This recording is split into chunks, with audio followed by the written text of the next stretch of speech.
भारत और चीन के बीच चल रहा सीमा विवाद चरम पर है। 15 जून को गलवान घाटी में हुई हिंसक झड़प में सेना के 20 जवानों के शहीद होने के बाद दोनों देशों की सेनाओं ने सीमाओं पर मोर्चा संभाल लिया है। एक और दोनों की ओर से विवाद के हल के लिए बातचीत की प्रक्रिया चल रही है, वहीं दूसरी ओर युद्ध स्तर की सैन्य तैयारियां भी चल रही हैं। इन सब स्थितियों के बीच विपक्ष को मोदी सरकार से किए गए सवाल का जवाब नहीं मिल रहा है। ऐसा देश में पहली बार मोदी सरकार आने के बाद ही संभव हो पाया है कि विपक्ष के सवालों के जवाब में सत्ता पक्ष सवाल ही पूछ रहा है लेकिन जवाब नहीं दे रहा है। मसलन सवाल पूछा जा रहा है कि चीन सीमा विवाद पर सरकार स्थिति स्पष्ट करे, तो जवाब दिया जा रहा है कि 1962 में क्या हुआ था ये बताओ।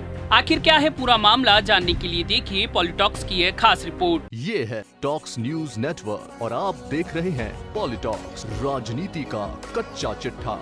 भारत चीन सीमा पर हुई खूनी झड़प के बाद से ही विपक्ष एक ही सवाल मोदी सरकार से पूछ रहा है कि क्या चीनी सेना ने भारतीय सीमा में प्रवेश किया है, लेकिन इसका जवाब देने की बजाय सरकार के मंत्री और भाजपा के प्रवक्ता हर दिन नई नई बातें सामने लाकर विपक्ष पर ही आरोप खड़े कर रहे हैं, लेकिन यह नहीं बता रहे हैं कि क्या चीनी सेना भारतीय सीमा में है या नहीं। सवाल नंबर 2, अगर चीनी सैनिक भारतीय सीमा में नहीं घुसे हैं तो भारत के 20 जवानों को शहीद क्यों होना पड़ा। इन दो सवालों के जवाब जान लेते हैं। सरकार के मंत्री और भाजपा नेताओं के जवाब क्या क्या हैं। इससे पहले इन सवालों के जवाब में आए भाजपा के नेताओं के बयान और आरोपों को समझें। यहाँ खास ध्यान देने वाले इन तथ्यों पर भी नजर डाल लेनी चाहिए। जब बीजेपी विपक्ष में थी तब क्या होता था। जब बीजेपी विपक्ष में हुआ करती थी तब वो चीन को लेकर अक्सर कांग्रेस सरकार पर निशाना साधती थी। 1962 की हार के लिए नेहरू को जिम्मेदार ठहराती है, कांग्रेस पर आरोप लगाती है कि उसने चीन को भारत की बड़ी जमीन पर कब्जा करने दिया, सियाचिन ग्लेशियर गवा दिया, अरुणाचल प्रदेश पर चीनी दावे के विरोध में अंतर्राष्ट्रीय मंचों पर जाना चाहिए। चीन से बड़े व्यापार के लिए कांग्रेस जिम्मेदार है। कांग्रेस चीन की व्यापारिक नीतियों के आगे झुकी, जिसके चलते देश का व्यापार घाटा 33 गुना तक बढ़ा। समय समय पर चीन द्वारा की गई भारत विरोधी कार्रवाई का मुंहतोड़ जवाब नहीं दिया गया, जिसके चलते चीन भारत पर हावी होता रहा। मनमोहन सरकार के समय बीजेपी ने लद्दाख में चीनी घुसपैठ को लेकर एक डेलीगेशन को भी भेजा था। इसके साथ ही प्रेस कॉन्फ्रेंस करके चीन से जुड़े कई मामलों पर सवाल भी उठाए थे। प्रधानमंत्री नरेंद्र मोदी अब तक 9 बार चीन का दौरा कर चुके हैं। इसमें 4 बार गुजरात के सीएम रहते हुए और 5 बार प्रधानमंत्री के तौर पर मोदी चीन के दौरे पर गए हैं। पिछले 6 सालों में प्रधानमंत्री नरेंद्र मोदी और चीनी राष्ट्रपति शी जिनपिंग के बीच 18 बार मुलाकात हो चुकी है। इनमें 1-to-1 मीटिंग के अलावा दूसरे देशों में दोनों नेताओं के बीच अंतर्राष्ट्रीय सम्मेलनों में हुई अनौपचारिक मुलाकातें भी शामिल हैं।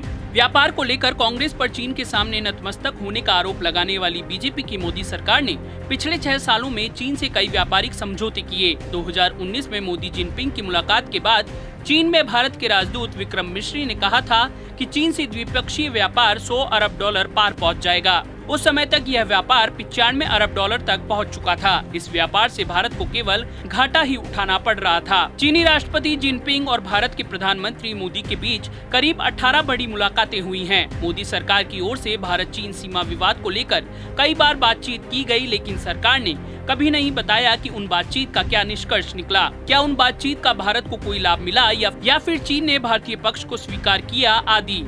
अब जानते हैं 20 सैनिकों के शहीद होने के बाद बीजेपी नेताओं की ओर से विपक्ष कांग्रेस को लेकर क्या क्या कहा गया। कांग्रेस के सवालों का जवाब नहीं देकर कहा गया कि कांग्रेस सेना का मनोबल तोड़ रही है, वो चीन को फायदा पहुंचा रही है। वहीं केंद्रीय मंत्री रविशंकर प्रसाद ने कांग्रेस पर आरोप लगाया कि कांग्रेस ने चीन की कम्युनिस्ट पार्टी के साथ एक MOU किया। सवाल उठाया कि कांग्रेस बताए कि यह MOU किस लिए था और पार्टी का यह रिश्ता क्यों बनाया गया। वहीं बीजेपी के राष्ट्रीय अध्यक्ष JP नड्डा ने कांग्रेस को चीन से फंडिंग मिलने का आरोप लगाया। दावा किया कि राजीव गांधी फाउंडेशन को 2005-2006 के दौरान चीन के दूतावास से मोटी रकम मिली। उन्होंने कांग्रेस से पूछा कि बताइए चीन के साथ गुपचुप रिश्ता क्या है। बीजेपी नेताओं ने कहा कि चीन की ओर से राजीव गांधी फाउंडेशन को 90 लाख रुपए की राशि दी गई। भाजपा प्रवक्ता संबित पात्रा ने आरोप लगाया कि कांग्रेस ने चीनी सीमाओं पर डेवलपमेंट क्यों नहीं किए, सामरिक महत्व की सड़कों सहित अन्य निर्माण कार्य क्यों नहीं कराए गए। वहीं वरिष्ठ भाजपा नेता प्रहलाद जोशी ने ट्वीट करके कहा कि ऐसा लगता है कि कांग्रेस के नेता चीन के प्रवक्ता बन गए हैं। वे सिर्फ प्रधानमंत्री नरेंद्र मोदी के खिलाफ बातें करते हैं और कभी चीन से सवाल करने की हिम्मत नहीं करते हैं। महाराष्ट्र जनसंवाद वर्चुअल रैली को संबोधित करते हुए रक्षा मंत्री राजनाथ सिंह ने कांग्रेस के पूर्व अध्यक्ष राहुल गांधी पर शायराना अंदाज में पलटवार किया। मिर्जा गालिब की एक शेर को अपने अंदाज में कहते हुए राजनाथ सिंह ने कहा कि हाथ में दर्द हो तो दवा कीजिए, यदि हाथ ही दर्द हो तो क्या कीजिए।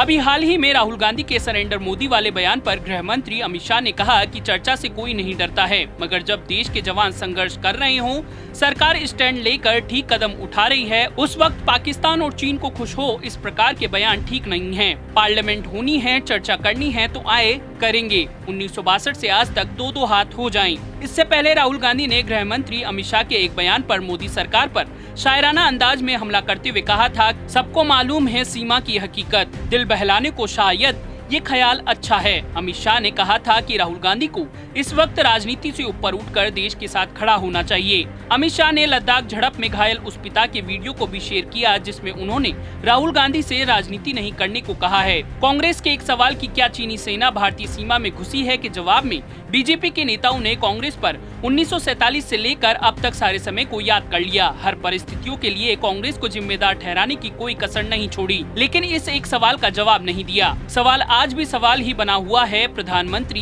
गृह मंत्री, रक्षा मंत्री सहित बीजेपी के सभी आला नेता भारत की संप्रभुता की बात जो कर रहे हैं, लेकिन क्या चीनी सेना भारत की सीमा में घुसकर बैठी है? इस सवाल का जवाब नहीं दिया जा रहा है।